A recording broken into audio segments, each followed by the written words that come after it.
ಆಗತ್ತೆ. Start. Slow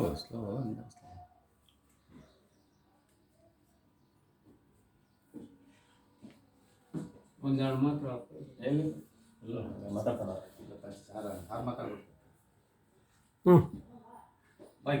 ಮಾತಾಡ್ಬಿಡು Krishna Janmashtami ಮಾಡಿ ಅಂತ ಹೇಳಿ ಮಾತಾಡ್ಬಿಡು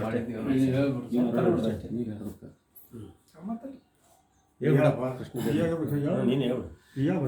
ನಮ್ಮ ಟೆಣ್ ಮುದ್ದಾಪುರದ ಗ್ರಾಮ ಪಂಚಾಯತಿಯಲ್ಲಿ ಇವತ್ತಿನ ದಿವಸ ಕೃಷ್ಣ ಜನ್ಮಾಷ್ಟಮಿಯ ಪೂಜೆಯನ್ನು ಗ್ರಾಮ ಪಂಚಾಯತಿ ಪಿ ಡಿ ಒ ಸಾರು ಮತ್ತು ಅಧ್ಯಕ್ಷರು ಉಪಾಧ್ಯಕ್ಷರು ಮತ್ತು ಊರಿನ ಮುಖಂಡರು ಯಾದವ ಮುಖಂಡರು ಎಲ್ಲರೂ ಇವತ್ತು ಸಮ್ಮುಖದಲ್ಲಿ ಆ ಪರಮಾತ್ಮನ ಒಂದು ಪೂಜೆಯನ್ನು ನಾವು ಇವತ್ತು ಮಾಡಲಾಗಿತ್ತು ಅಂತ ಹೇಳಿ ಎಲ್ಲರಿಗೂ ಕೃಷ್ಣ ಜಯಂತಿಯ